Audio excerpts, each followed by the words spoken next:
నమస్తే అండి. మనం చూస్తున్నది చాట. ఈ కాలం వాళ్ళకు చాలామందికి తెలియదు. పూర్వం మన పెద్దవాళ్ళు ఈ చాటను ఎక్కువగా వాడేవాళ్ళు. బియ్యం రాళ్ళు ఏరేదానికి, తర్వాత చిరుధాన్యాలు పొట్టు ఇలాంటి వాటికి చెరుక్కునేదానికి ఎక్కువగా వాడేవాళ్ళు. ఇప్పుడు కనుమరుగైపోయింది. ఈ చాటను వెదురుతో తయారు చేస్తారు.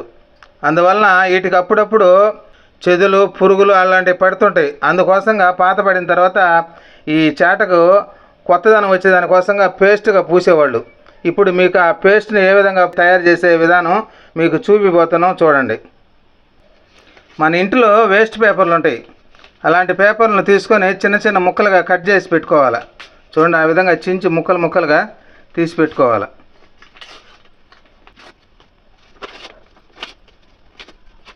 మనం ఒక చాటకు కాబట్టి ఈ పేపర్స్ కొన్ని చించి పెట్టుకుంటే సరిపోద్ది.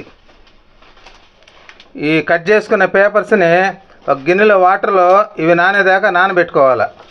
చూడండి, వాటన్నిటిని ఆ విధంగా నాననివ్వాలి. ఈ పేపర్స్ నానేంత వరకు దీన్ని తీసి పక్కన పెట్టుకోండి. మెంతులు కూడా 2 స్పూన్లు వాటర్లో నానబెట్టుకోవాలి.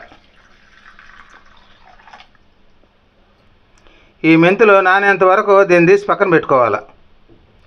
మనం నానబెట్టుకున్న మెంతుల్ని మిక్సీ జార్లో వేసుకోవాలి. ఇందులో 1 స్పూను పసుపు వేసుకోవాలి.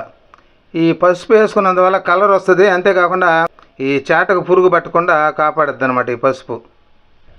మనం నానబెట్టుకున్న పేపర్స్ను కూడా తీసి అందులో వేసుకోవాలి.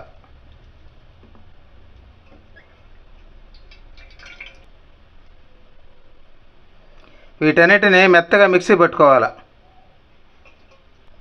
చూడండి, మెంతులు, పేపరు, పసుపు ఇవన్నీ మిక్సీలో పేస్ట్ లాగా చేసుకున్నాం. గట్టిగా ఉంటే కొంచెం వాటర్ కలుపుకుంటే మనకు లూజుగా వస్తుంది పూసుకునేదానికి.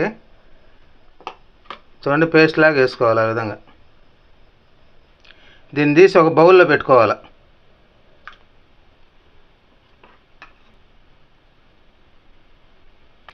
ఈ పేస్ట్ని తీసి పక్కన పెట్టుకోండి. ఇప్పుడు మనం ఇంట్లో వాడే పాత చాట ఇది. దీనికి పేస్ట్ పుయ్యాలంటే ముందుగా పల్చగా వాటర్తో అంటే ఆ పైన మెతుకు వస్తుంది కాబట్టి మనం పేస్ట్ పూసేదానికి వీలవుద్ది. బాగా అంటుకుంటుంది పేస్ట్. చూడండి, ఆ విధంగా లైట్గా చల్లుకొని పూసుకోవాలి వాటర్ పైన. చూడండి, మనం తీసి పెట్టుకున్న పేస్ట్ని ఆ చాటకు బాగా అయ్యేటట్టుగా ఆ విధంగా పూసుకోవాలి. హెచ్చు తగ్గులుగా ఉంటుంది. దాన్ని జాగ్రత్తగా లెవెల్గా పూసుకోవాలి. చూడండి, మెత్తగా ఉంటే మనకు చాటకు బాగా పూసేదానికి వీలవుద్ది ఆ పేస్టు. పూర్వం మన పెద్దవాళ్ళు అన్నీ ఈ విధంగా చేసుకునేవాళ్ళు. ఇవన్నీ ఆరోగ్యకరమైనవి. అప్పట్లో కుండలు ఇలాంటివన్నీ వాడేవాళ్ళు. ఇప్పుడు నాగరికత పెరిగింది, ఇవి కనుమరుగైపోయినాయి, ప్లాస్టిక్ వచ్చినాయి. ఈ చాట్లు ఉన్నా కూడా కొంతమంది వాటికి పెయింట్ వేసి రంగులు రంగులుగా చేసుకుంటున్నారు.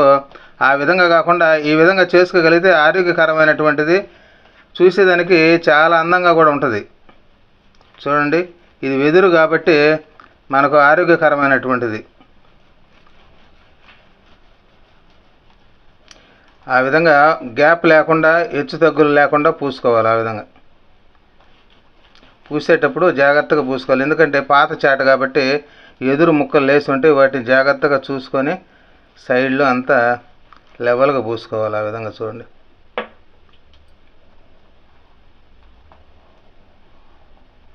మనం కలర్ కావాలనుకుంటే మనం పేస్ట్ చేసుకునేటప్పుడు కొంచెం పసుపు ఎక్కువగానే వేసుకోగలిగితే మనకు కలర్ బాగా వస్తుంది. చూడండి, ఈ విధంగా పొడలు లేకుండా లోపల పక్క పూసుకున్నాం. చూడండి, ఈ విధంగా పూసుకోవాలి. ఇదే విధంగా మనకు బయట పక్క కూడా పూసుకోవాలి. ఇవన్నీ మా బామ్మలు పెద్దమ్మలు చేస్తుంటే చూసి నేర్చుకున్నట్టు ఇవన్నీ ఈరోజు మీకు చేసి చూపిస్తున్నాను. ఇప్పుడు చేసే పిల్లలకు చాలామందికి తెలియదు ఈ విధంగా. అందుకోసమే ఈరోజు ఈ చాటను ఏ విధంగా నీట్గా చేసుకోవాలనేది మీకు చూపిస్తున్నాము. ప్రతి ఒక్కరూ ఈ విధంగా చేసుకోండి. మన ఇళ్లలో కానీ ఉంటే చాటలని పాతబడి ఉంటే కొత్తగా చేసుకొని వీటిల్లో మనం బియ్యం కానీ ఇలాంటివన్నీ చేసుకోవచ్చు అన్నమాట. ఆరోగ్యకరమైనది కాబట్టి ప్రతి ఒక్కరు చేసుకోండి. ఈ చాటలతో బియ్యం చెరుక్కోవచ్చు. చిరుధాన్యాలు అంటే పొట్టు ఉండేటి చెరుక్కొని పెసలు రాగులు ఇలాంటివి కూడా ఎండలో ఎండబెట్టుకోవచ్చు. ఇలాంటి వాటికి అన్నిటికీ ఈ చాట బాగా పనిచేస్తుంది. పూర్వం మన పెద్దోళ్ళన్నీ వాటన్నిటికీ వాడేవాళ్ళు. మన ఇళ్లలో ఈ విధంగా చాటలు కానీ ఉంటే ఈ విధంగా పేస్ట్ లాగా చేసుకొని నీట్గా పొడలు లేకుండా ఈ విధంగా పూసుకోండి. ఇవి అయిన తర్వాత నీడని ఒక గంట సేపు కానీ ఎండబెడితే ఇవి కొత్త దానిలాగా వస్తుంది ఈ చాట. చూడండి, ఈ విధంగా పూసుకున్న తర్వాత ఎండబెట్టి మనం వాడుకోవచ్చు. ప్రతి ఒక్కరూ ఇంట్లో ఉంటే ఈ విధంగా చేసుకోండి. ఇలాంటివన్నీ ప్రతి ఒక్కటి మన బామ్మల నాటి ఇవన్నీ చూపిస్తుంటాం. నచ్చితే సబ్స్క్రైబ్ చేయండి, లైక్ చేయండి. చూడండి, చాటకు పేస్ట్ పీయడం అంతా రెడీ అయిపోయింది. దీన్ని తీసి కొంచెం సేపు ఆరబెట్టుకుంటే పూర్తిగా ఆరిపోయిన తర్వాత చాలా అందంగా వస్తుంది ఈ చాట, కొత్తదనం మాదిరిగా. ప్రతి ఒక్కరూ ఈ విధంగా చేసుకోండి. నమస్తే.